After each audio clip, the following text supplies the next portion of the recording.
এই আসনটি অত্যন্ত মর্যাদার আসন।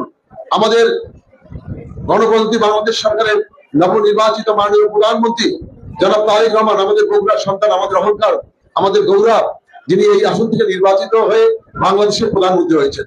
এটি বগুড়াবাসীর জন্য অত্যন্ত গৌরবের বিষয়, অহংকারের বিষয়। এবং তার সেই আসনটি আমাকে ছেড়ে দিয়েছেন, সেজন্য আমি মহান রাব্বুল আলামিনের কাছে লাখ লাখ শুকরিয়া আদায় করি যে আমি একজন বিএনপি ক্ষুদ্র কর্মী হিসাবে আমাদের মাননীয় প্রধানমন্ত্রী পার্টির চেয়ারম্যান জনাব তারেক রহমান আমাকে বেছে নিয়েছেন। আমি আপনাদের কাছে দোয়া চাই, আপনাদের কাছে সহযোগিতা চাই।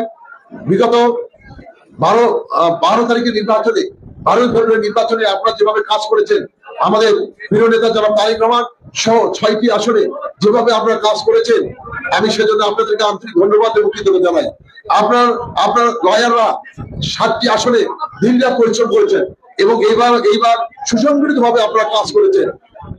এই সুসংগঠিত ভাবে কাজ করার জন্যই আমরা আজকে বগুড়ার 7টি আসনে আমরা বিজয় লাভ করেছি, আমরা বিজয় ছিনিয়ে এনেছি। তাই আজকে আমি মনে করি আগামী 9 এপ্রিল নির্বাচনে আপনাদের 12 এপ্রিল যেভাবে কাজ করেছেন সেইভাবে কাজ করবেন এবং ধানের শীষের পক্ষে আপনাদের ব্যাপক ভোট নিয়ে আসতে হবে, কাজ করতে হবে। কারণ এবারে নির্বাচনটি আমি মনে করি আরো কঠিন হবে, কারণ উপনির্বাচন।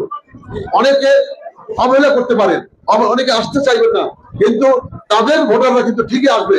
সেইটা মাথায় রেখেই আমাদেরকে কাজ করতে হবে, যাতে প্রত্যেক ভোটার আমাদের ভোট কেন্দ্রে এসে তারা ভোট দেয়। এবং আপনাদের মনে রাখতে হবে আমাদের মাননীয় প্রধানমন্ত্রী যারা তারেক রহমান বগুড়াকে উন্নয়নের জন্য, বগুড়ার অসমাপ্ত কাজকে সমাপ্ত করার জন্য এবং পিছিয়ে পড়া বগুড়াকে সামনের দিকে এগিয়ে নেওয়ার জন্য আমাদের বগুড়াতে উন্নয়ন করতে হবে, সেজন্য হয়তো আমাকে বেছে দিয়েছেন। এবং আমি বিশ্বাস করি আপনারা যদি আমার পাশে থাকেন এবং বগুড়ার জনগণ যেভাবে সাড়া দিয়েছে, ইনশাআল্লাহ বিজয় আমাদের সুনিশ্চিত। কিন্তু আমাদের ঘরে বসে থাকলে চলবে না, আমাদের কাজ করতে হবে। আর সবচেয়ে বড় কথা, আপনারা মানুষের সাথে এতভাবে আপনারা অঙ্গাঙ্গিভাবে জড়িত, সাধারণ মানুষের সাথে, প্রত্যন্ত অঞ্চলের মানুষের সাথে, এটি কিন্তু আর অন্য কোনো পেশার সাথে এইভাবে এত জড়িত না। কাজে আপনাদের এই আবেদনটা বেশি কাজ করবে।